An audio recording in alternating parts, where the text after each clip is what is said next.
जयाच्या जनी जन्म नामार्थ झाला, जयाने सदा वास नामात केला.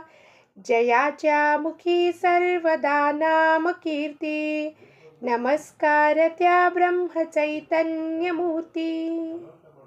ಶ್ರೀರಾಮ್ ಸಮರ್ಥ.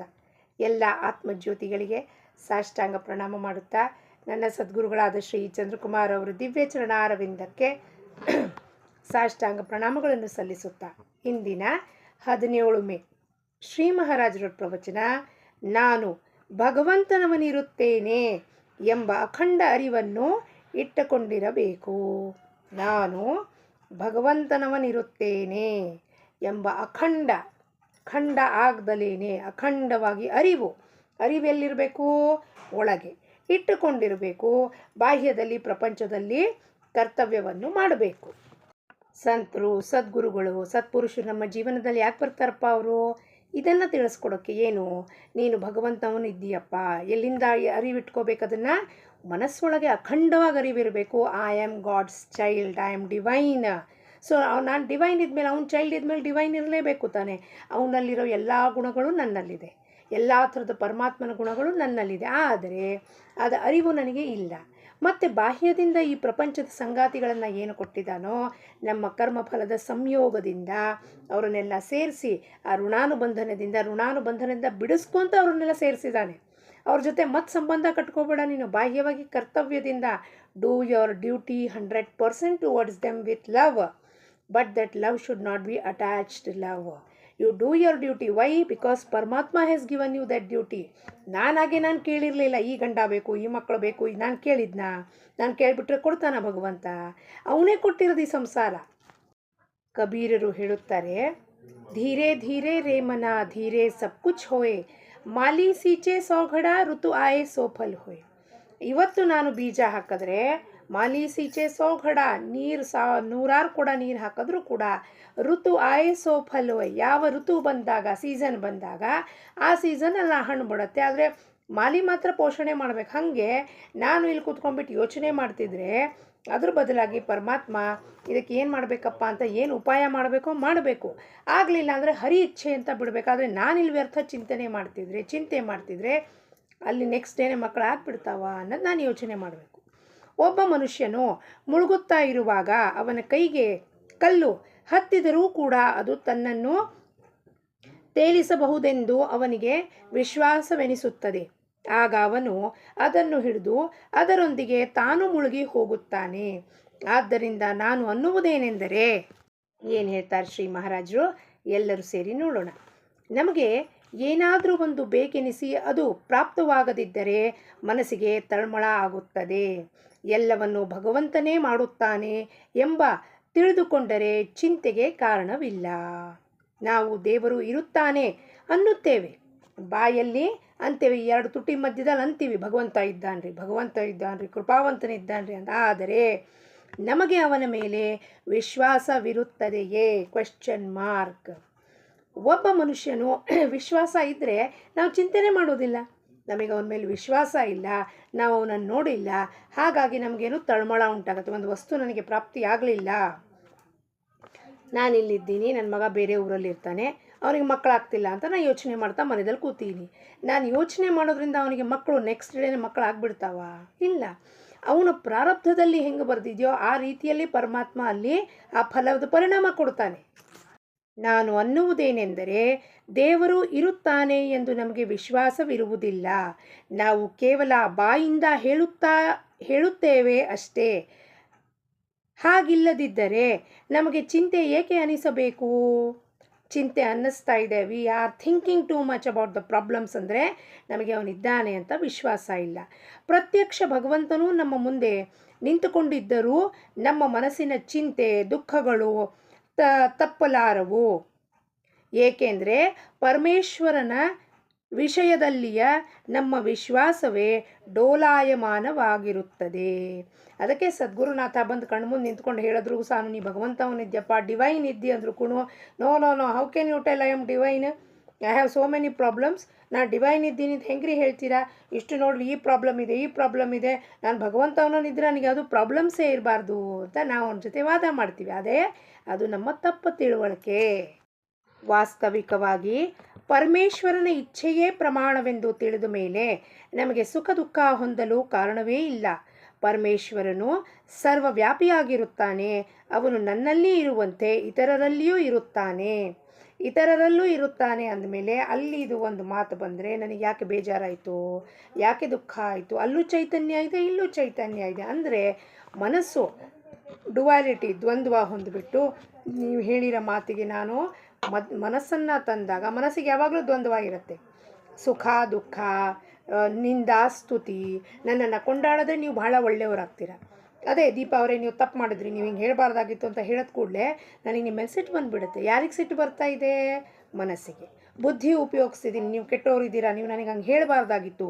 ಸೊ ನಮ್ಮ ಜೀವನದಲ್ಲಿ ಮನಸ್ಸು ಬುದ್ಧಿ ಎರಡು ಗೊಂದಲ ಉಂಟು ಮಾಡಿ ಏನೇನು ಮಾಡುತ್ತೆ, ಒಬ್ಬರಿಂದ ಇನ್ನೊಬ್ಬರನ್ನ ಸಪ್ರೇಟ್ ಮಾಡಿ ನಾವು ಯಾರ ಜೊತೆಗೂ ಸಮರಸ ಆಗ್ಲಿಕ್ಕೆ ಸಾಧ್ಯತೆಯೇ ಇಲ್ಲ.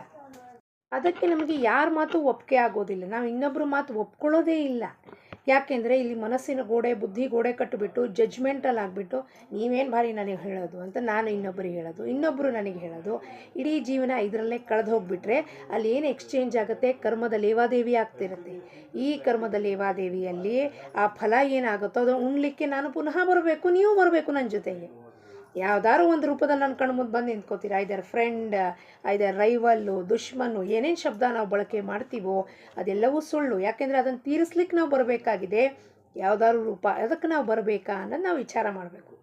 ಈ ಸುಖ ದುಃಖ ಹೊಂದಲು ಕಾರಣವೇ ಇಲ್ಲ ಅಂತ ಹೇಳ್ತಾರೆ ಮಹಾರಾಜರು. ಇದನ್ನು ಅವ್ರು ತಿಳಿಸ್ಕೋತಾರಪ್ಪ, ಸುಖನೂ ಇಲ್ಲ ದುಃಖನೂ ಇಲ್ಲ, ಮನಸ್ಸಿನ ಒಂದು ಭ್ರಾಂತಿಯಿಂದ you are creating for yourself. ನೀವು ಕೆಟ್ಟವ್ರು ಇದ್ದೀರಿ ಅಂತ ನಾನು ಹೇಳ್ತೀನಿ. ನೀವು ಕೇಳ್ತೀರಾ ಹೆಂಗ್ರಿ ಹೇಳ್ತೀರಿ ನೀವು ಅಂತ? ಕೆಟ್ಟೋರು ಇದ್ದೀರಿ ಅಂತ ಭಾವನೆಯಲ್ಲಿ ಉಂಟಾಗ್ತಿದೆ, ನನ್ನ ಮನಸ್ಸಲ್ಲಿ ನಿಮ್ಮ ಬಗ್ಗೆ ಉಂಟಾಗ್ತಿದೆ. ಸೊ ಯಾರು ಹೇಳ್ತಿರೋದು ನೀವು ಕೆಟ್ಟೋರು ಇದ್ದೀರಾ? ನನ್ನ ಮನಸ್ಸು. ಸೊ ಆ ಕೆಟ್ಟತನ ನನ್ನಲ್ಲಿ ಇದ್ದರೆ ಮಾತ್ರ ನನ್ನಲ್ಲಿ ಗುರುತಿಸ್ಬೋದಲ್ಲ, ಪ್ರತಿಬಿಂಬ ನೋಡಿ ಹೇಳ್ಬೋದು. ಆ ಕೆಟ್ಟತನದ ಬೀಜ ನನ್ನ ಒಳಗಿರೋದಕ್ಕೆ ಇನ್ನೊಬ್ಬ ವ್ಯಕ್ತಿ ಕೆಟ್ಟವನಿದ್ದಾನೆ, ಇನ್ನೊಬ್ಬ ವ್ಯಕ್ತಿ ಕ್ರೋಧ ಇದ್ದಾನೆ, ಇನ್ನೊಬ್ಬ ವ್ಯಕ್ತಿ ಬಡಬಡಿ ಇದ್ದಾನೆ ಅನ್ನೋದನ್ನು ನಾನು ನಿಮಗೆ ಹೇಳಿದಾಗ, ಒಪಿನಿಯನ್ ನಾನು ಫಾರ್ಮ್ ಮಾಡಿದಾಗ, ಜಡ್ಜ್ಮೆಂಟಲ್ ಆದಾಗ ಆ ಗುಣ ನನ್ನಲ್ಲಿ ಇರಬೇಕು ತಾನೆ. ನಿಮ್ಮನ್ನು ಹೆಂಗೆ ನಾನು ಗುರುತಿಸ್ಲಿಕ್ಕೆ ಸಾಧ್ಯ?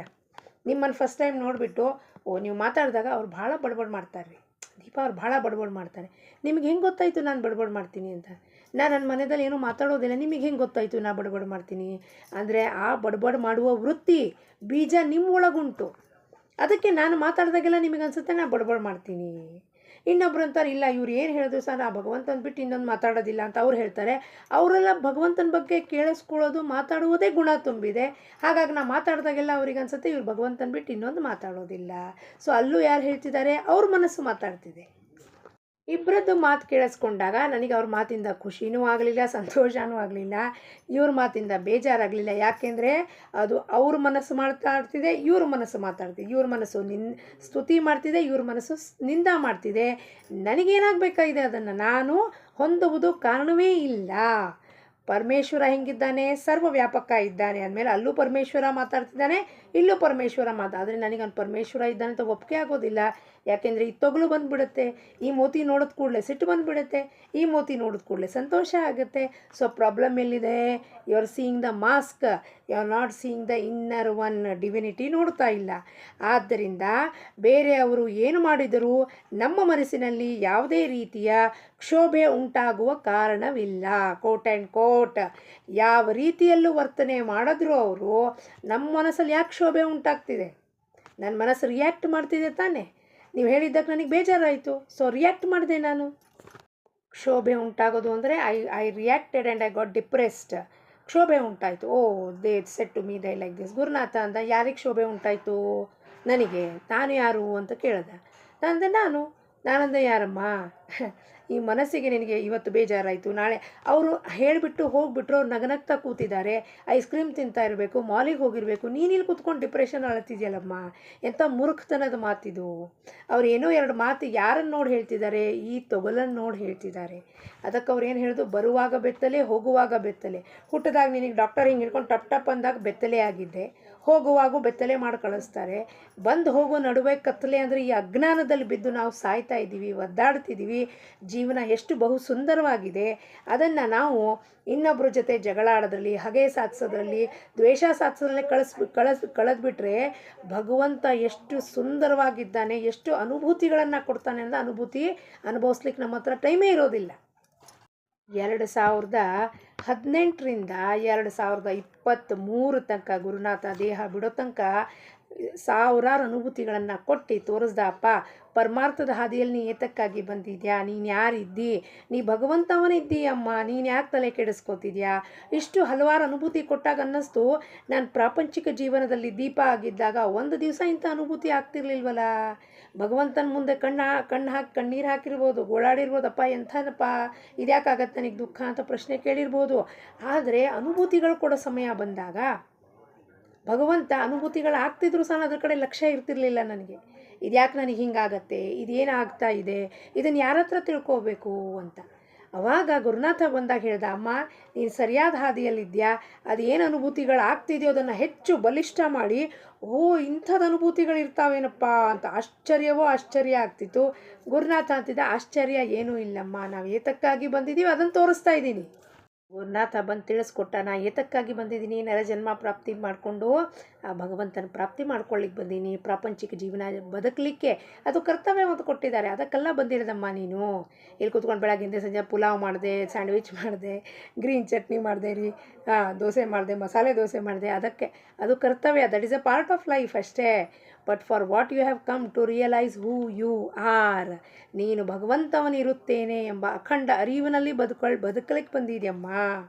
ಅದಕ್ಕೆ ಕೋಟಿಗೊಬ್ಬ ಅಂತ ಗುರುನಾಥ ಸಿಗ್ತಾನೆ.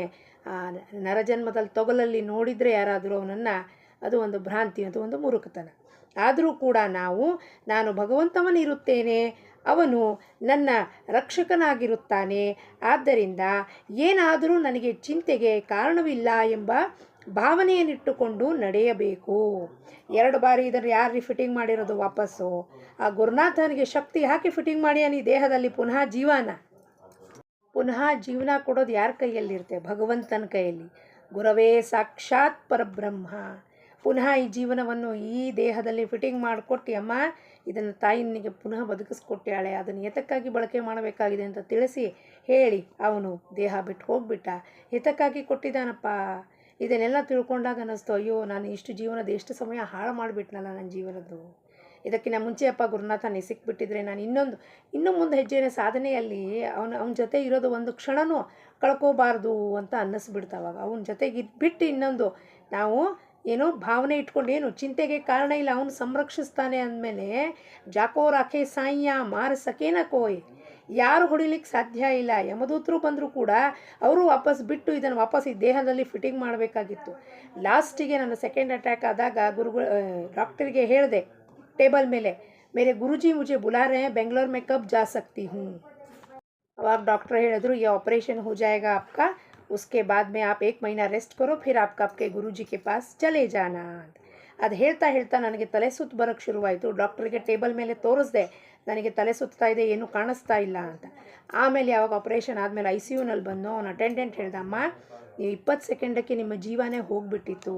ಯಾರು ಗುರೂಜಿ ಅಂತ ಹೆಸರು ಹೇಳ್ತಾ ಇದ್ರು, ಆ ಗುರೂಜಿನೇ ಪುನಃ ನಿಮಗೆ ಏನದು CPR ವಾಟ್ ಎವರ್ ದೇರ್ ಹಿಂಗೆ ಮಾಡಿ ಅದೇನೋ ಇಡ್ತಾರೆ, ಅದು ಮಷೀನ್ ಇಟ್ಟು ಠಕ್ ಅಂತಾರೆ, ಢಮ್ ಅಂತ ಜೀವ ಬರುತ್ತೆ, ಪಿಕ್ಚರ್ನಲ್ಲಿ ನೋಡ್ತೀವೋ ಹಾಗೆ ಮಾಡಿ ನಿಮಗೆ ಪುನಃ ಜೀವನವನ್ನು ನಿಮ್ಮ ಗುರುನಾಥ ಕೊಟ್ಟಿದ್ದಾನೆ, ನಾವೇನೂ ಕೆಲಸ ಮಾಡಿಲ್ಲ ಅಂತ ಡಾಕ್ಟರ್ ಕೂಡ ಹೇಳಿದ್ರು. ಅಂದಮೇಲೆ ಸಂರಕ್ಷಿಸೋನು ಇದ್ದ ಮೇಲೆ ನಮ್ಮ ಮನೆಗೆ ಚಿಂತೆಗೆ ಕಾರಣವೇ ಇಲ್ಲ.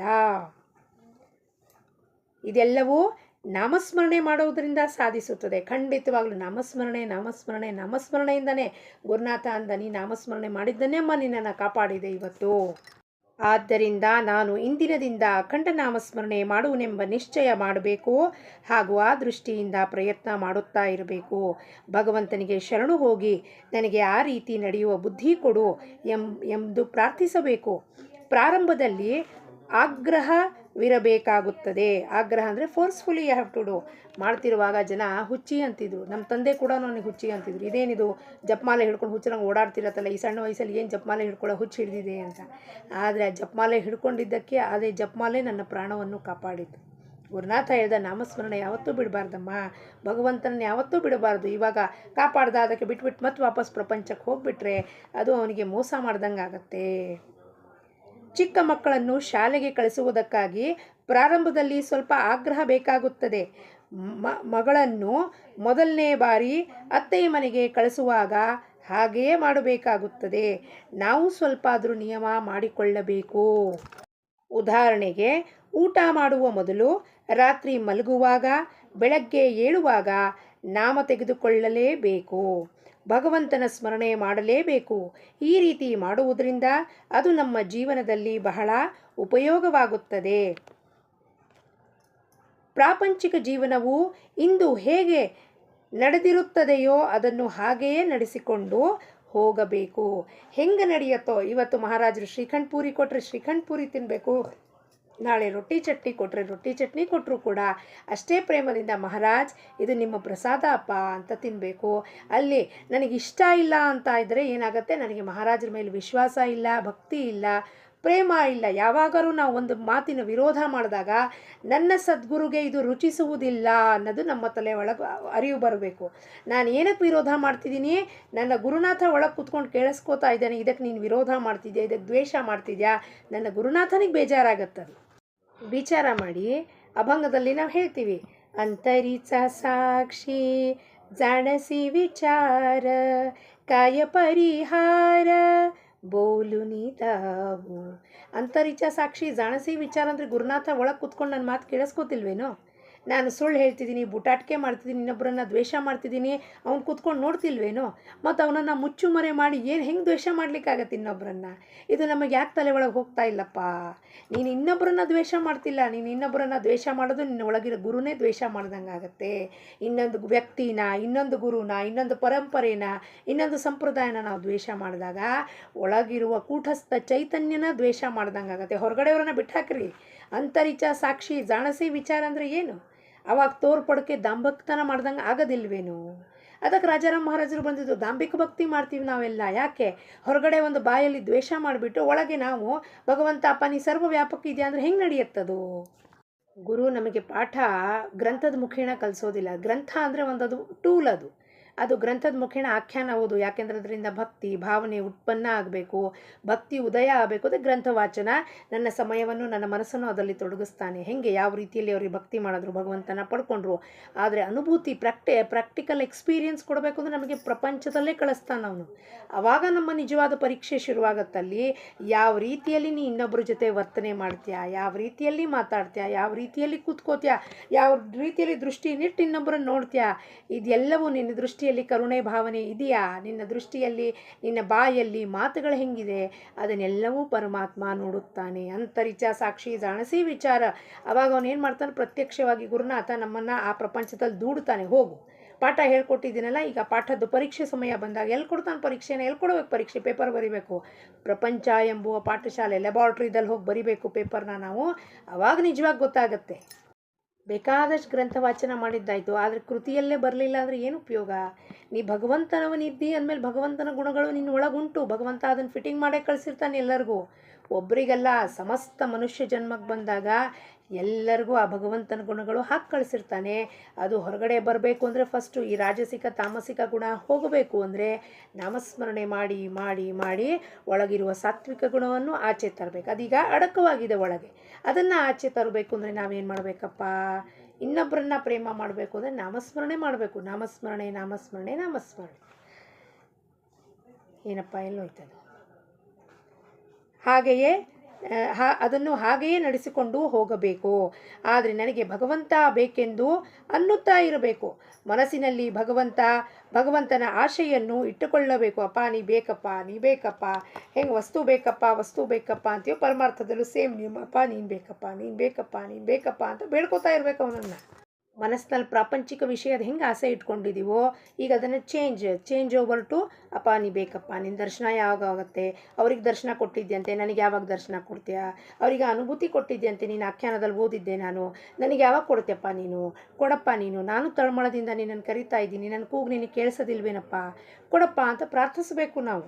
ಯಾವ ರೀತಿಯಲ್ಲಿ ನಮ್ಮ ಗಂಡನಿಂದ ಬಿದ್ದು ಒಡವೆ ಕೊಡಿಸ್ರಿ, ಬಂಗಾರ ಕೊಡಿಸ್ರಿ, ಪೈಠಣಿ ಸೀರೆ ಕೊಡಿಸ್ರಿ ಅಂತ ಹಿಂದೆ ಬಿದ್ದಿರ್ತೀವೋ, ಅವ್ರು ಬಂಗ್ಲೋ ಮಾಡ್ಕೊಂಡ್ಯಾರ ನಾವು ಬಂಗ್ಲೋ ಮಾಡ್ಕೊಳ್ಳೋಣ ಅಂತ ಅವ್ರನ್ನ ಕಿತ್ತಾಟಿ ಅವ್ರ ತಲೆ ತಿಂದು EMI ತೊಗೊಂಡ್ರೂ ಪರವಾಗಿಲ್ಲ, ನನ್ನ ಗಂಡ ಮನೆ ಮಾಡ್ಕೊಳ್ಳೇಬೇಕ್ರಿ, ನಮ್ಮ ತಂಗಿ ಮಾಡ್ಕೊಂಡ್ಯಾಳ ನಾವು ಮಾಡ್ಕೋಬೇಕ್ರಿ ಅಂತ ಹೆಂಗೆ ಹಿಂದೆ ಬಿದ್ದಿರ್ತೀವೋ ಪ್ರಪಂಚಿಕ ವಸ್ತು ಸಲುವಾಗಿ, ಅದೇ ರೀತಿಯಲ್ಲಿ ಪರಮಾರ್ಥಕ್ಕೆ ಬಂದು ಗುರು ಹತ್ರ ಬಂದು ಹೇಳ್ತಾನಪ್ಪ ಯಾವಾಗಲೂ ಬೇಡ್ತಾ ಇರೋದನ್ನು ಪರಮಾತ್ಮ ನಿನಗೆ ಹೋಗ್ಬಿಡ್ತಾನೆ. ಅವನು ಅಲ್ಲ ಎಲ್ಲೋಯ್ತು ಅಂದರೆ ಅದು ನಿಧಾನವಾಗಿ ಬೆಳೆಯುತ್ತಾ ಹೋಗುತ್ತದೆ ಹಾಗೂ ಅದರ ಪರ್ಯವಸನವು ಧ್ಯಾಸದಲ್ಲಿ ಆಗುತ್ತದೆ. ಹೀಗೆ ನಿಧಾನವಾಗಿ ಹೇಳ್ಕೋತಾ ಅದು ಪ್ರಾಕ್ಟೀಸ್ ಆಗ್ತಾ ಏನಾಗುತ್ತದು ಅದು ಪರ್ಯವಸನ ಧ್ಯಾಸ ಅಂದರೆ ಅದೇ ಧ್ಯಾನ ಹತ್ತತ್ತೆ ನಿಮಗೆ. ನೀವು ಯಾವುದೇ ಪ್ರಪಂಚದ ಕೆಲಸ ಮಾಡ್ತಿರುವಾಗ ಒಳಗೆ ಧ್ಯಾನ ಅದೇ ನಡೀತಾ ಇರ್ತಪ್ಪ. ಭಗವಂತ ಅವ್ನ ನಾಮ ತಗೊಳ್ತಾ ಇರ್ತೀವಿ, ಯಾವಾಗ ಕಾಣಿಸ್ಕೋತಿಯಪ್ಪ ನೀನು, ಗೋಪಿಕೆಯವ್ರಿಗೆ ಹೆಂಗೆ ಬಂತು ಈ ವಿರಹ, ಮತ್ತು ಪ್ರಹ್ಲಾದ ಹೆಂಗೆ ನಿನ್ನ ಭಕ್ತಿ ಮಾಡ್ದ, ಸಣ್ಣ ಧ್ರುವ ಬಾಲಕ 5 ವರ್ಷದ ಹುಡುಗ ಹೆಂಗೆ ಮನೆ ಬಿಟ್ಟು ಹೋದ, ಇದೆಲ್ಲ ಪ್ರಶ್ನೆಗಳು ನಮಗೆ ಅವನ ತನಕನೇ ಮುಟ್ಟಿಸೋಕ್ಕೆ ಅದೇ ಧ್ಯಾಸ ಹತ್ತು ಬಿಡುತ್ತೆ ನಮಗವಾಗ.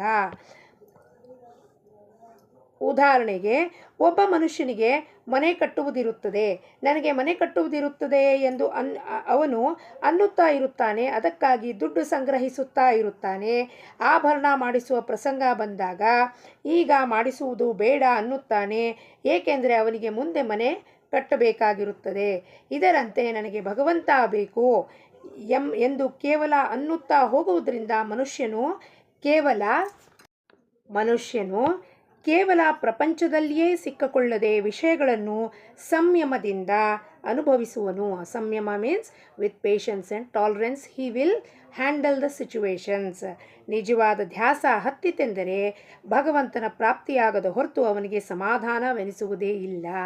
ಬೇತಾಳ ಅಂತಾರ, ವಿಕ್ರಮ್ ಹಿಂದೆ ಹೆಂಗೆ ಬೇತಾಳ ಹೋಗ್ತಿದ್ನೋ ಹಾಗೆ ಅವನ ಸಾಧಕ ಭಕ್ತ ಭಗವಂತನ ಹಿಂದೆ ನನಗೆ ನೀನು ಎಲ್ಲಿವರೆಗೂ ಸಿಗುವುದಿಲ್ಲೋ ನಾನಿನ್ನು ಬಿಡುವುದಿಲ್ಲ ಅಂತ ಹೋಗ್ತಾನೆ.